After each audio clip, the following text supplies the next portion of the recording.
lights? No, No.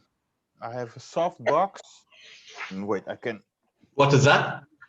I can probably show you. Hold on, let me just connect this one up. And so I have that Ah, okay. soft box, and I have these small LED lights that I ordered from Amazon. It's like they were really cheap, but they work very, very well. And of course, I have a big window over there, so there's a little bit of sunlight Yeah. coming in. Can you send me the name of the what you bought here? Because I'm looking for something like that. People told me about the ring lights, but I have no experience with them. I'm not quite sure. I see a lot of people using ring lights, and I think they work pretty great. I don't own one, but they're very easy. But you can find like thousands of them, especially in this period where everybody's doing online meetings. Yeah, So absolutely. There's a lot of them but you will find a lot of assortment on Amazon. Yeah, that's a great question, Kim Tin, about the pauses. Yeah, I had a discussion with some other Toastmasters as well. And we were saying 3, 5, 10, when does it become uncomfortable? And then I said, well, maybe you can try to switch that uncomfortableness to the audience, but in online meetings it's different. Yeah. Well, it's funny that you say that, because in my talk I was talking about, write a 6-minute speech and deliver it in 7, which is something most people do, but that doesn't exactly work when you're doing online, because you don't have the laughter and things that you have to account for, but still the pauses are very important.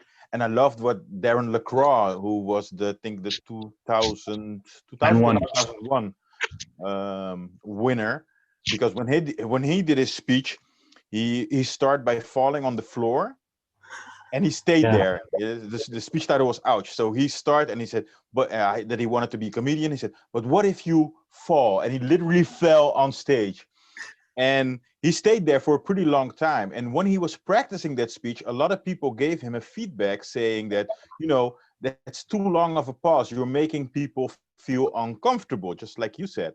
And his mentor, his coach, who is Mark Brown, who is the 1995 world champion, Mark Brown was the only one who said to him, "You know what? You need to stay down longer. Make the audience feel uncomfortable, because if that is your intention, then it's a good thing." So, I thought that was pretty awesome. Oh, Ilona's back. Yeah, sorry, Ilona, you can. Yeah, no, your talk was a great answer for the question of Kim Tin. There are no rules for the silence, of course. As Aaron Beverly said, when you're on stage, then it can be 6 seconds or maybe longer, especially when people are laughing or thinking. You want to give them some space to do this. But when you do this offline, or when you do this online, then it can become uncomfortable. But then my car did this very uncomfortable silence last week. And then it made me think that I thought this is something that you have to, try for yourself. And especially what Didi was saying is correct. Sometimes you don't want to listen to all the experts and say, you have to do this and not do that. And, sometimes you just get, okay, I have all my tips, but then the authenticity of it, and then it comes back to, the delivery growth. Just have to practice what feels good for you and where do you feel comfortable and uncomfortable with, because I believe that everything you do when you feel a little bit uncomfortable with will also feel uncomfortable for your audience. So practice with this. Where do you feel uncomfortable with? So if the silence is something that you don't want in a speech, then practice with it and see where is the line. But it can be much longer on stage, yes. I totally agree, Ilona, because think about this. The word presenting come from the word being present. So, Yeah. and Yes. what a lot of people don't like, that another word for it is showing yourself. But you show yourself as serving the audience and look if you is it is serving or is it not serving what you do. And you said it very Yes. nice. Do it on purpose, with the purpose being meaningful for the audience. Yes. And Yes. that is with everything what you do. So I was very happy that I heard you do things on purpose. And some people then say, yeah, you fake then. Yeah, but you fake the whole day. And the second, yeah, sorry, yeah, you fake sometimes. No, you adjust yourself the whole day. Yes. That's what I tried to say. Thank you. Yeah. Yes. Yes. That comes back to the awareness. So be aware of things and feel where, you know, a lot of things we do with shame, adjusting habits. All day we are just walking. Yes, thing of even my followers, and I say a lot of us, you know, still here. That is something that comes from anxiety or not feeling that comfortable as you want to be, and that is If it is on purpose, it doesn't matter. Eh? The nice thing was, I think a lot of people know that it was also a presenter who started his speech with 70-second silence. And then he asked the question, do you know that in 70 seconds, a lot of people die on cancer or something? So this is on purpose, silence. Yes. Yes, sometimes it can be on purpose. And no, in our club, we have, of course, we have the grammarian and we have the aha counter and the one who's timing us. So, but this is something that I want to practice you. So let me see what I have next. Yes, I have a little exercise for you. Your body language. It's a tongue twister, an English one. So here it comes. Hickory dickory dock. The mouse ran up the clock struck one, the mouse ran down, hickory dickory dock. And you're going to exercise this in a group. So Milena, can you make groups of 4 people?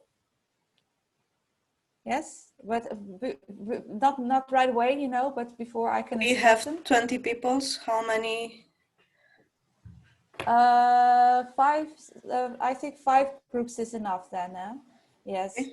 So we're going to practice this, and I want you to be nice to each other when we do this tongue twister. You can, you know, read it up, but this is all about how do you react when you have to do something like this, and how does your body react on this? Be honest to yourself. And also look what it happens to other people when you do something silly like this. Yes? Be nice, give each other compliments if, you know, look at their masteries. What do they master? What are the good qualities you see right away? Maybe they are nice people. Maybe they say it in a certain way. But also, and for the ones who is doing it, just watch what your body wants to do out of habit or maybe out of shame or anything. This is an awareness exercise.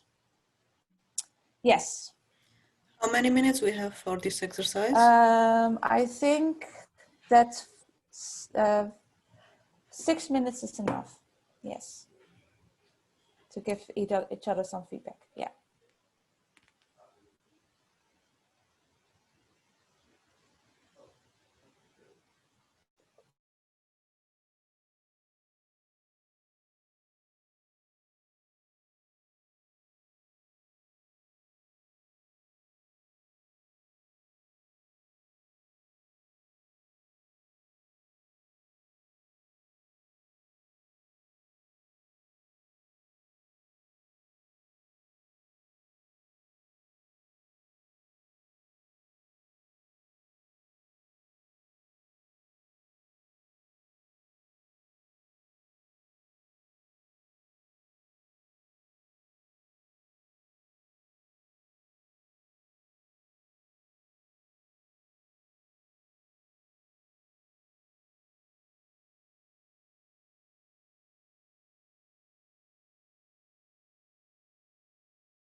Elena?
Well, unfortunately from him.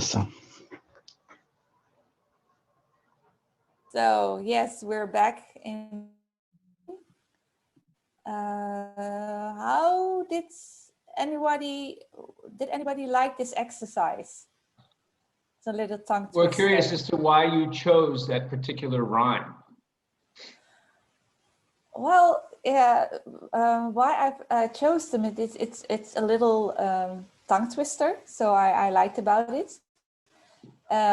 It's I think for English people it's maybe well known, but for me it's not. But it's something that I think that every language has something like that.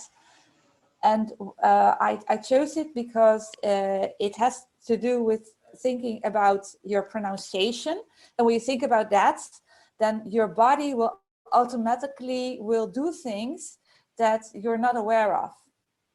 So maybe you want to apologize in it, or you want to do it quickly or pace it up, or, you know, or just want to do it perfect. Something will happen with you. That's just what I just want to do right now is make you aware of what body language can do when your focus is on something that you maybe not mastered yet. Okay. Yes. So is there anyone who wants to share something about this experience? Well, the funny thing in our group was that we all three had a different approach. So we had Cindy, she made a song out of it, so she sang it. And Deseo, he made a hip hop out of it. And I had the sort of the story with the movements to show what was happening with the hands. So we all had a different approach, and then we reflected. This is interesting that it's the same lines, but if you approach it differently, the outcome is completely different in atmosphere, etc. So that was nice. Yes. Yes, so you are very experienced speakers if you just go play with it already, instead of, you know, did you all the things that your body wants to do when you do a tongue twister, that you don't have that. You just think, I'm just going to wrap it, you know, I'm just going to move around it, you know. It's a very good thing. So this means that you're very experienced. Any other experiences? Well, No. following up on what Marika said and what you gave as feedback, Ilona, I think that it's not just about having the experience, but it's having the feeling that you are in a safe enough place to act silly, Yes. which is also what happens a lot when you do improv. You know, just what's the first thing that comes to mind, and go with it and see what kind of effect it has on other people, and what kind of effect does it have on you as a person, because that way you can explore your own limits as a speaker instead of always staying in the same, you know, comfort zone. You know, just explore beyond that. So I think it was a great exercise. It was awesome if you dare to leave that comfort zone and just express yourself. Yes, well, that's great to hear that. It's so nice that you describe it good enough. And I think a lot of things, and especially I come to my next topic, because it was just, you know, an exercise. And do I still share the screen? I believe not. Let me see. Because I'm just going to share the screen again. Yes. And then I'm going to, yeah. Yes, the difference between Zoom versus stage, because we don't know what's going to happen. We just don't know, but there are differences. So in a Zoom meeting, you see your audience, you don't see your audience, you don't hear them. When it was last year, all cameras went off, everyone was muted. So you stood there alone, just looking at the dots. And I just imagined that I was talking to someone that I found very nice, you know, something like a child or a baby, or maybe something that you can fall in love with, like Brad Pitt, you know. It's just look at them and look at that camera. And the camera is not on your screen, but it is really, you know, the one, the dot, or maybe you have a webcam or something. Look at that. But on stage, you see and hear your audience, and that can be very helpful, because you know when you have a reaction that you're doing well. But it also can, you know, if they don't give a reaction, then you probably think, oh, I'm not that good, or why are they not reacting the way I want? So there are advantages and disadvantages, but it's a whole different ballgame. Zoom versus stage is just different. You can't see Zoom as something like, well, we just do it right now and later on we go back on stage again. Now, Zoom is something that you have to master, not only for the contests, but also, like I said, this is not going to get away. I think that we see a lot of more people going to get connected online and to ask you, make a video of yourself. Can you go meet us in a Zoom meeting to present yourself? There are so many ways that you have to master this. In Zoom, you're restricted to the camera frame. That can be something that people say, that's a downer, because I really like to run on stage. But everything you can do, you make just smaller. You can do things like angles, like I'm talking right now from this side, or maybe I'm going to speak to that side. You can climb into your camera. You can even go out of view, maybe for a few seconds, but you have to mention that to the jury to say, maybe I'll disappear for a few seconds, well, I'll come back. But you're restricted to the camera frame. But when you're on stage, you have a large stage and you have to be aware where your audience is. I remember that the first time I was in the area contest, I was not in a stage where people were in front of me, but they were also besides me and they were behind me. So you have to be aware that when you're talking to them, sometimes you have to, you know, walk around and look at them. So don't neglect your audience is something that is an issue on stage, but it's not when you're looking at in Zoom.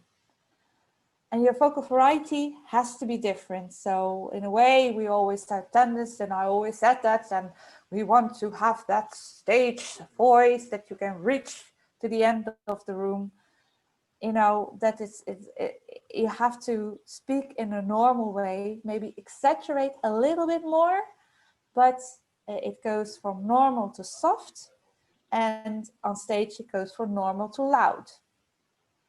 Look into the camera. That is something that I can't say enough. And I see, even, you know, when I look at videos of my friends or in a Zoom meeting, people are looking everywhere, and it's very normal because you want to connect with what you see.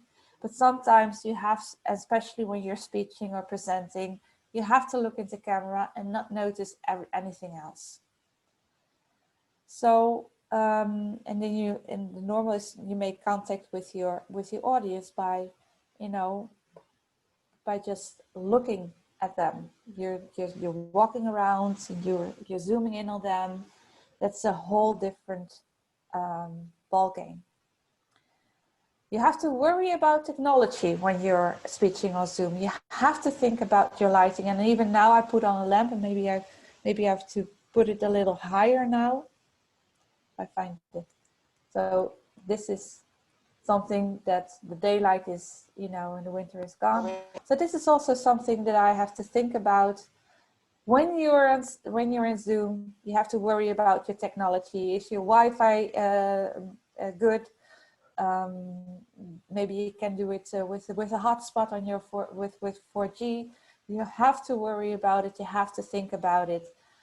You don't have that responsibility when you're in a venue, but then, you know, I remember the last time one person that won in the area and went to the district and said, how did it went in the district? And he said, well, I was late at the mic testing, and then I came up and I was not very acclimatized to the venue and to the room, and then I lost. I didn't feel that connected when I was in the area contest. So you don't have to worry about the technology. You're not responsible for that, but you are in a strange venue. You have to get some kind of connection with the room. You have to look around. What does it feel like? You have to get acclimatized to that. And that is also different when you're in your own environment. It can also mean that you're a bit like, well, like here at home, you can be in a relaxed state. So what I did, and I also heard Diddy said that what I did in the morning was have a run, you know, something that would energize me, because everything you feel online, you have to feel it yourself. If you want to have that connection with your audience and you want to have the joyful experience, you want to, you know, something that they feel joyful too, then you have to feel it first. And then maybe the other side will feel it too. It has to be in your words, it has to be in your feelings, it has to be in your body. And then you have a great camera presence. Otherwise, then maybe they think, well, they say it, but I don't feel it on the other side of the camera. So these are the differences between Zoom and the stage. And I think that is right what I wanted to say today. Maybe I have some videos to share. But I first want to know, are there any questions?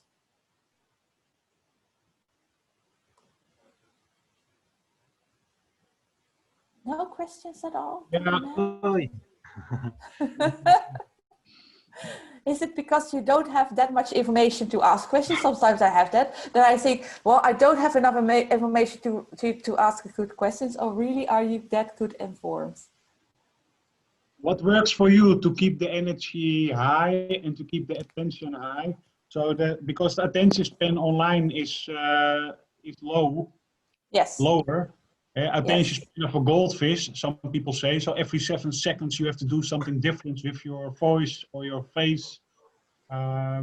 What works for you to keep the energy high and keep the attention high?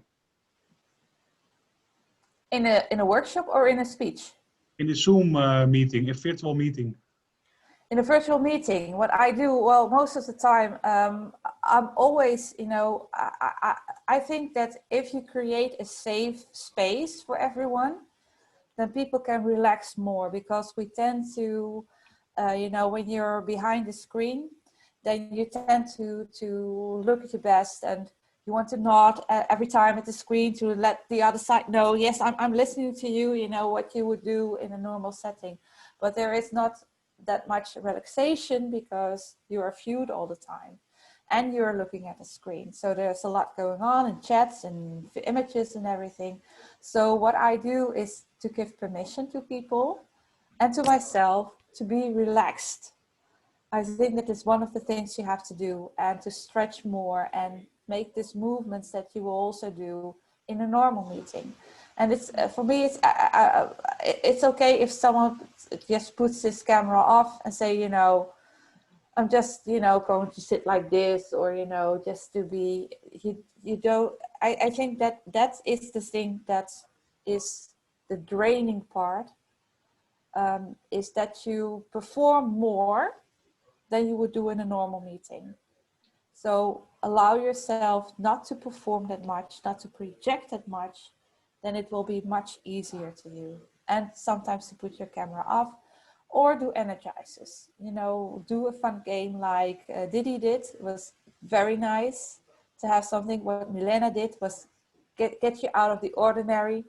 Just look around and take something that you show to the camera. It's also taking you out of the freeze of the screen. That are my tips. Thank you very much. I have Yes. a question about light, daylight and evening light, because normally Yes. we have our club contest at night, so it will be dark in January, but the Yes. area and division will probably be on the same, at the same time we just had our meeting. So what are your advices for using light? Well, right now I'm using a ring light.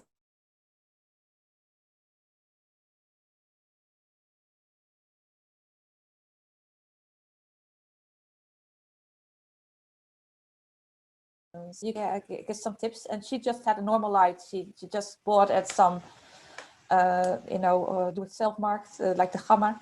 She just bought something that she hang up, and it's white light. I think that what you should do is look for white light to light the room, and to point it to your face. So the ring light is something that is pointing right now at my face, and you have this in all types of price classes. You have very expensive ones and you have very cheap ones. This is also something to do with, you know, practice with it. Just experiment a little bit and ask questions. How do you do this? When I did the contest, I just had two just table lamps from my living room that I put aside, and I had one light above my head. And that was even someone from a Toastmaster online club. He said, oh, you just have 2 table lights, and I just put it on my table, and then I'm okay. So, but the thing is that your face has to be light equally. So above and from the sides, and that is why a ring light is very good.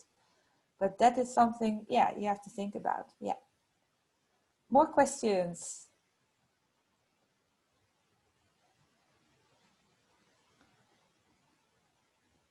No? Do you want to see, because you got a lot of information right now, and what I had 2 speeches of the world, well, one of the world champion, Aaron Beverly, but Didi already showed a lot of that speech. But I can show you. I've it already set for the speech of my car of this year. And now with all the information that you have about body language, about the use of the camera, about the use of vocal variety online, do you want to see that now and that you can, you know, with all the information you have? I see nodding. Yes? Yes, Then I will yes. do this because I already have set it. I will just have a second. I will share my screen. Let me see if this is the one. Yes. Let me see.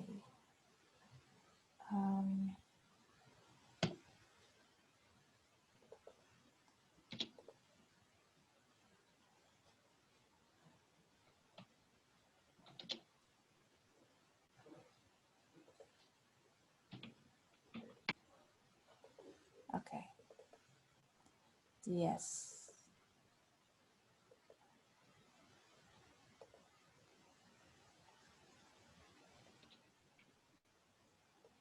Do you see it?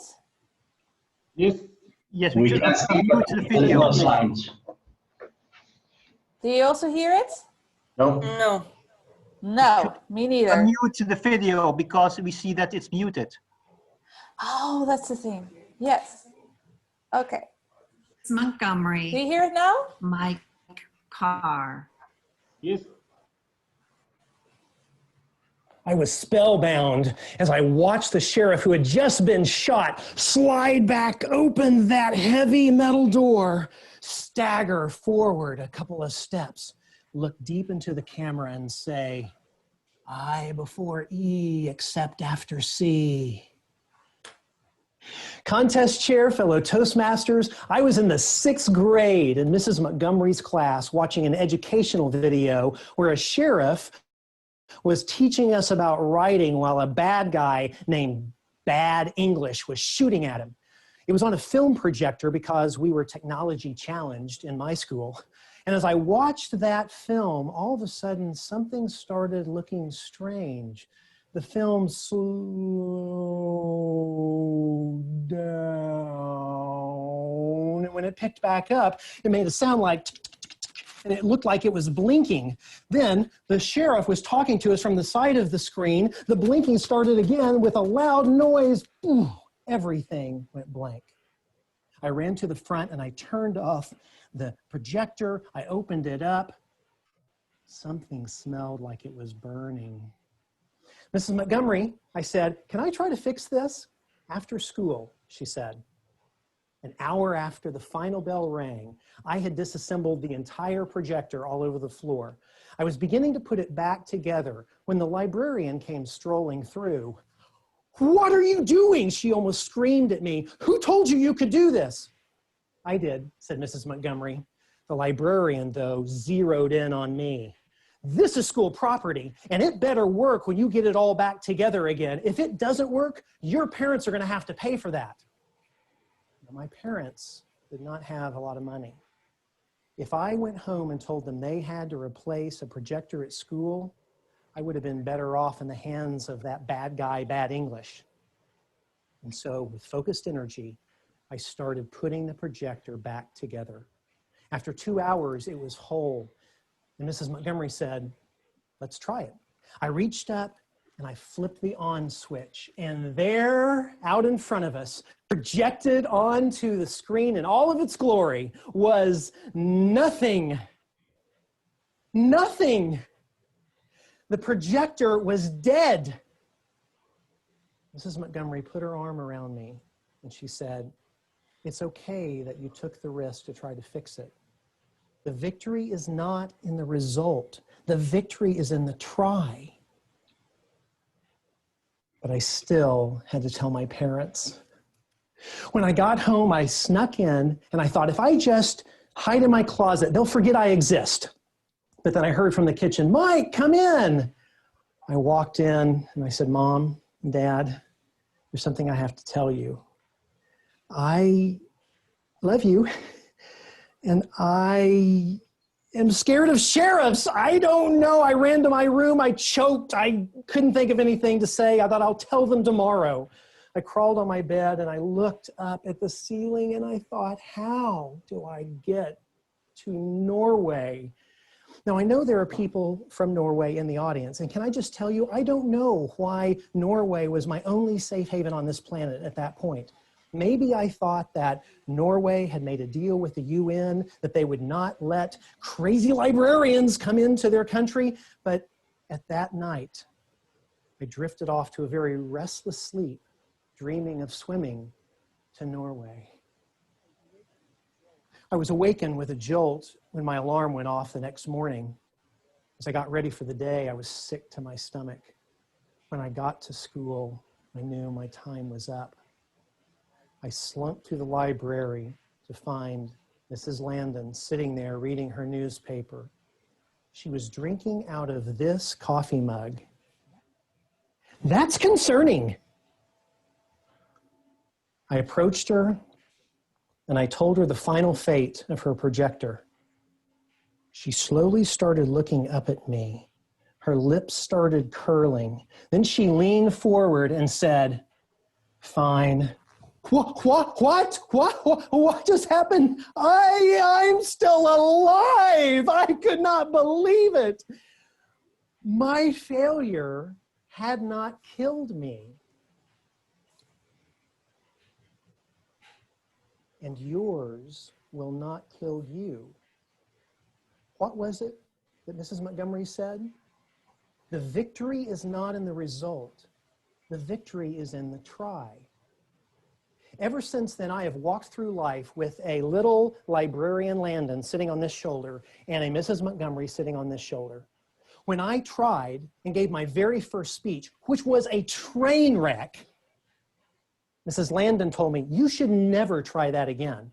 But Mrs. Montgomery reminded me that the failure had taught me lessons that could be a springboard to future success. And she was right. But her words ring even more true for you. And let me tell you why I know this. For years, Toastmasters has been the place where leaders are made. You are here in some way to increase your leadership skill. And this world desperately needs leaders who will create fertile soil for innovation to grow. Toastmasters is a great example. When COVID hit this year, they could have said, no, we're just going to cancel the contest, we'll cancel the convention, and we'll pick it up again next year. But instead, they decided to try something new, this virtual experience. And yes, there have been glitches, but that's what innovation is like. Glitches happen. And the lessons that they have learned take us miles beyond those organizations that just canceled. If you want to lead people to fix persistent problems, someday, somewhere, somebody is going to have to try something new, and you as the leader have the opportunity to encourage that effort that might fail, for a chance to find the future. The victory is in the try. Be a Montgomery leader. Encourage risk. Try new things. The victory is not in the result, my friends. The victory is in the try. Contest chair.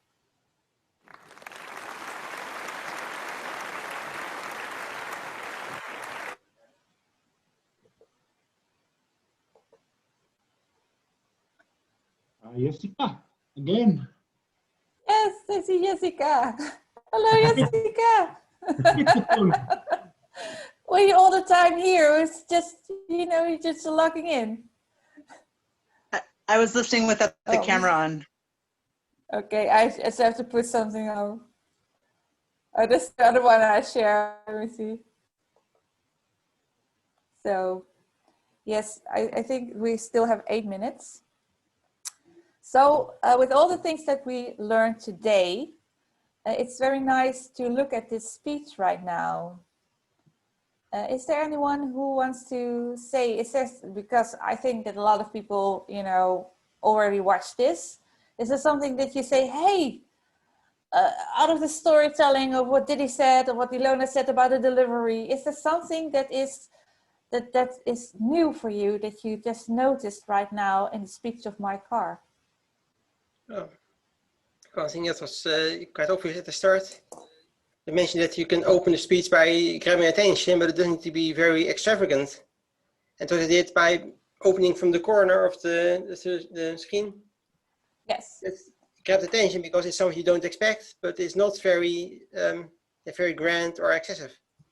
No, it's a great hook. He started with a great hook. So he started in the corner. So everything, why is he in the corner? So that is intriguing. So that is already a great hook.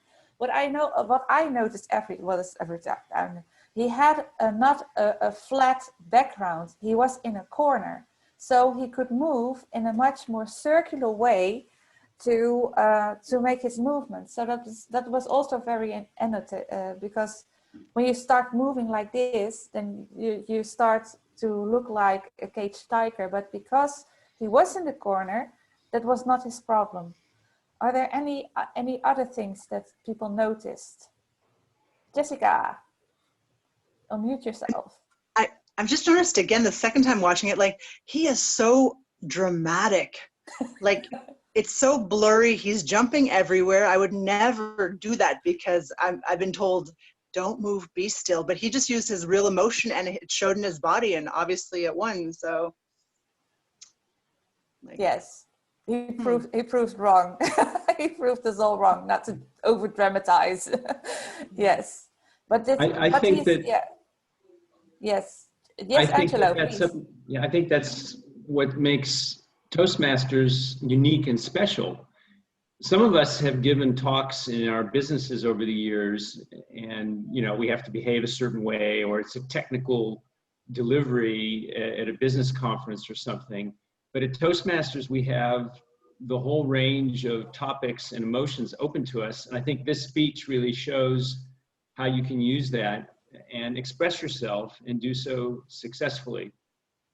Of course, though, most of us have always been told that we shouldn't be too expressive or we look like Fidel Castro or something like that. But I think in this, in Toastmasters, we can use that to our advantage and have fun. That's what hit me the most, is he was really enjoying giving his speech.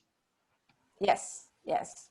And he's comfortable with his expressions. That's also something that struck me every time. And I see my car. I have him also on Facebook and on LinkedIn and every channel, every social media channel. I have my car. He is aware of who he is and what are his strengths, and that gives him a lot of presence. On not only I don't know how he's on stage, but on camera he really hits you in the face with all his joy and insights. Mm. Thank you, Angelo. Are there any more people who wants to share something? What was shown? His words and its body were matching exactly at the same time. So when he say and the movie was slowing down. Yes. So his timing is very good. That was the first thing I saw. Yeah. And then secondly, he used acronyms like someday, somebody. So he used his voice also very exact. Echt nice, very nice speech. Very expressive. I like it. Yeah. Good choice if you take this one. Yeah. Yeah. I thought I'd just take it the best. I'm just taking the contest winner of this year. Yeah. Yes. And for me, it was also your speech, also his speech. It is a clear illustration of that we can do different things. Yes. Usually when you are in a Zoom meeting and things like that, and you sit. Yes. And my car used his camera as a real scene. He moved a lot. He was obvious standing when he gave the speech, and he was having more freedom in his gesture. Yes, I would recommend that to everyone. I didn't note it yet, but if you are competing this of next year in the contest and it's online, stand up. Make it so that's the half of your body is showing, that people can see your hands. That is, I think, the best way of presenting yourself. You know, if you're comfortable with that. But I think moving is crucial. As long as you know how to use the camera frame to your advantage. I would like to make a comment, just not on the movie, but on your presentation. What I really liked is that you explained to us the difference between Zoom meetings and live meetings, very explicit. And yes. I would encourage you, because I visited a pitchathon on Tuesday, which Jessica won. Very well, it was a shoe-in. But I noticed that there were some participants who did not even look into the camera, and they are entrepreneurs. So I think this club will invite you to give a presentation, because some of them were not good, I have to admit. Okay. Yes. Yes, that's key. But a lot of people don't know that you have to look, you know, in that dot that's on your screen. That is the way you make the connection. There's no other way than to look into that camera. So that is, and to smile once in a while. Yeah. Look in the cam, but not only looking, but also feeling it. So Floria Mak also say it, look to your friends in the lens. And if you imagine it as a mental picture, then they feel it too. Yeah. Because we miss the oxygen, we miss the knuffelhormone. That is the difficulty. Yeah. Yes, that's what I say. You have to, that's the problem with online. Small things matter. I see you. I see a plant there. How you say that? I see a flower. Yes, I put it there. Yeah. But for me, it distracts. And if I look to the screen of what was the girl from? Who was not in the he had, the girl from Barcelona, Kintim noemt her, but she has a white screen.